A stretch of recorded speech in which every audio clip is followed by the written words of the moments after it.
Welcome back everyone. तो इस video में हम अपने पंचतंत्र के छपना कथा की सीरीज़ को कंटिन्यू करेंगे। पिछले के वीडियो में हमने 10 श्लोक को कवर किया था। उन 10 श्लोक में ये वर्णित था कि मणिभद्र सेठ सोने से पहले क्या सोच रहे थे। आज की वीडियो में हम ये कवर करेंगे कि सोने के बाद अर्थात उन्होंने जो भी स्वप्न देखा, उस स्वप्न के बाद जिस चीज़ का वर्णन आया है कथा में, उन सारे श्लोक को आज हम इस वीडियो में कवर करेंगे। चलिए शुरू करते हैं हम अपना पहला श्लोक, विच इज व्याधितेन स शोकेन चिंताग्रस्तेन जंतुना कामार्तेन अथमतेन दृष्टा स्वप्न निरर्थका। मतलब व्याधितेन अर्थात रोगावस्था में, स शोकेन अर्थात चिंतावस्था में या शोक की अवस्था में, चिंताग्रस्तेन या चिंता से ग्रस्त होने की अवस्था में, इन तीनों अवस्थाओं में जो भी स्वप्न देखा जाता है वो स्वप्न मिथ्या होता है अर्थात झूठ होता है। मतलब ये है कि सोने से पहले हम जो भी सोचते हैं अक्सर वही चीज़ हमें सपने में दिखाई पड़ती है, तो उस सपने का सच होने का चांस बहुत कम होता है। यही चीज़ यहाँ इस श्लोक में वर्णित है। जैसा कि आप यहाँ लिखा देख सकते हैं, स्वप्न निरर्थका अर्थात वैसे स्वप्न निरर्थक होते हैं अर्थात उनके सच होने के चांस बहुत कम होते हैं। तो चलिए हम पढ़ते हैं अपना दूसरा श्लोक। जयंती तेजिना येषां केवल ज्ञानशालिनां आजन्मा स्मरोत्पत्तो मानसेन उशरायताम। इस श्लोक को समझने से पहले इस श्लोक के बैकग्राउंड को समझते हैं। कथा में एक्चुअली हो क्या रहा था। कथा में ये हो रहा था कि मणिभद्र सेठ ने जो भिक्षुओं पर डंडा मारा था, वो डंडा मारते हुए एक नाई ने उसे देखा था। तो नाई का क्या कहना था कि मैं भी ऐसा ही करूँगा, मैं अपने घर में भिक्षुओं को आमंत्रित करके उसके सर पर डंडा मारूंगा। तो जब नाई भिक्षुओं को आमंत्रित करने के लिए उनके घर जाता है या उनके आश्रम जाता है, तो वहाँ जाते वक्त या वहाँ जाकर वो नाई भिक्षुओं की प्रशंसा करता है। जो वो प्रशंसा करता है, उन दो चीज़ों का, उन दो श्लोकों का वर्णन इन दो श्लोक में है। तो चलिए इसे दोबारा पढ़ते हैं। जायंती तेजिना येषां केवल ज्ञानशालिनां। केवल ज्ञानशालिनां अर्थात केवल ज्ञान में सतत चिंतित रहने वाले तेजना वो लोग जिन्होंने मनसेन उशरायताम। अगर आप इसे तोड़कर देखेंगे तो ये उशर है, राइट। उशर यानी मरघट के समान, राइट।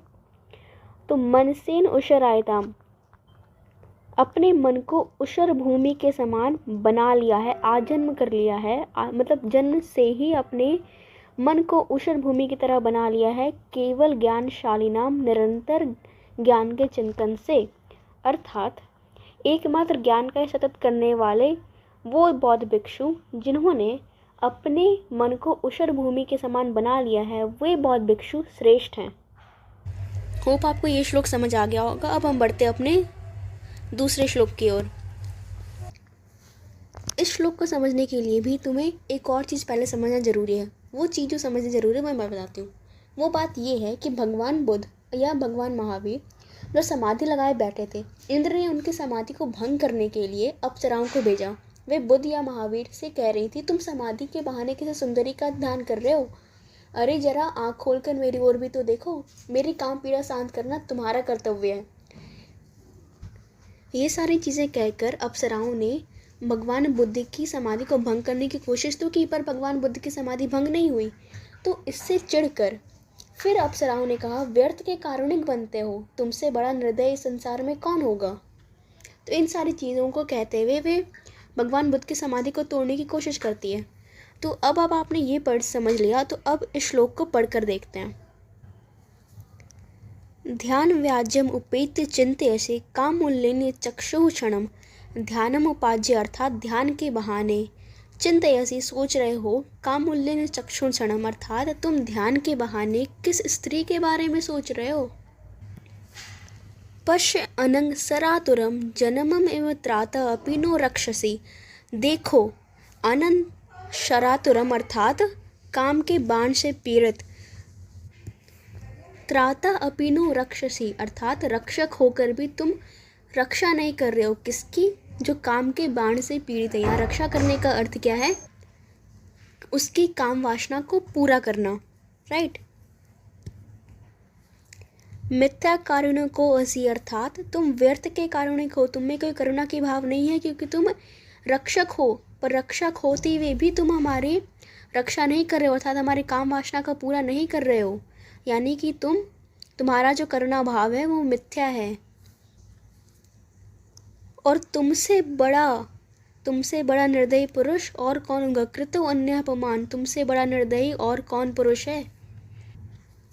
श ईर्ष्यामार वधूभिर अभिहितो बुद्धा जना पातो वा, अर्थात इस प्रकार ईर्ष्या पूर्वक कहे गए भगवान बुद्ध तथा जिनेंद्र आपकी रक्षा करें। यानी कि नाई क्या कर रहा था? नाई एक्चुअली उन बौद्ध भिक्षुओं को आमंत्रित कर रहा था। आमंत्रित करने के लिए वो तारीफ करने के क्रम में वह कहता है कि वो श्रेष्ठ बुद्ध जो अप्सराओं की समाधि भंग करने के द्वारा भी उनकी समाधि भंग नहीं हुई, वो श्रेष्ठ था। तो तारीफ करने के क्रम में वो ये कहता है कि इंद्र द्वारा भेजे गए अप्सराओं द्वारा जिसकी समाधि भंग नहीं हुई, वह बुद्ध अत्यंत श्रेष्ठ है। होप आपको ये श्लोक भी समझ आ गया होगा। तो अब हम बढ़ते हैं अपने दूसरे श्लोक की ओर। डेट इज स जिह्वा य जिनम स्तैति तच्चितम जिने रतम ताव एव च करो श्लाघ्यो य तत् पूजा करो।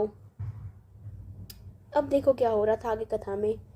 नाई ने बौद्ध भिक्षुओं को इनवाइट किया था, पर बौद्ध भिक्षु ने उसका इनविटेशन रिजेक्ट कर दिया था। क्यों? क्योंकि वो उनका ये कहना था कि हम बौद्ध भिक्षु हैं, हम घर घर जाकर ये भिक्षा मांग कर ही अपना जीवन यापन करते हैं, किसी के घर बुलाने पर ऐसे नहीं जाते हैं।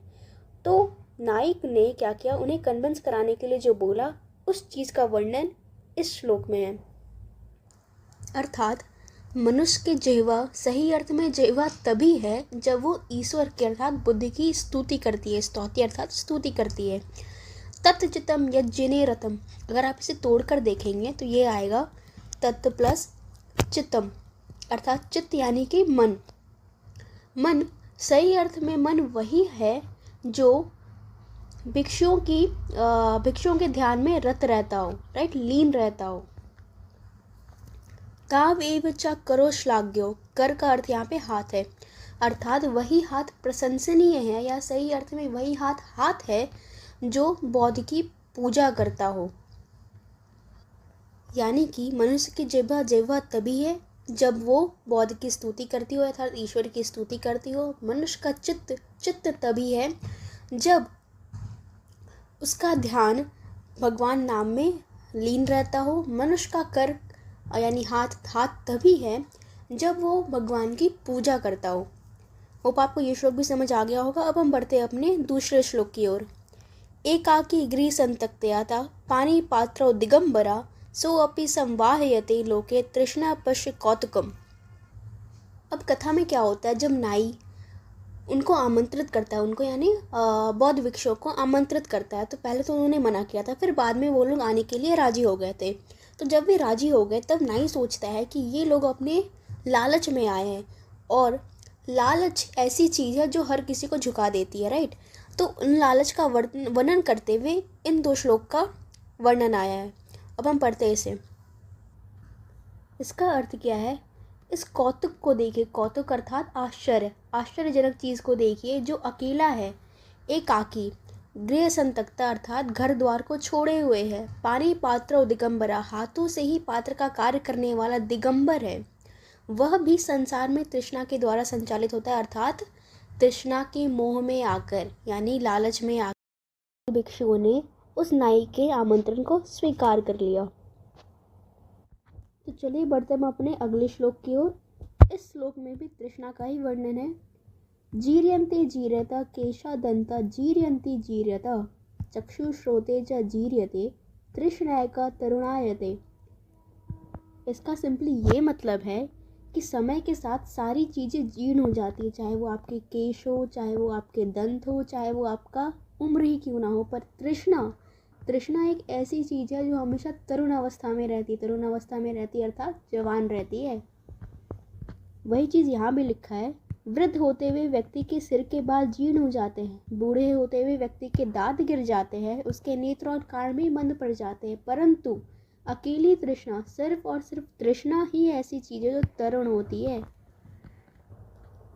तो इस श्लोक के साथ ही हमारे छपनक कथा के सारे श्लोक की समाप्ति होती है। This was all about the श्लोक ऑफ छपनक कथा।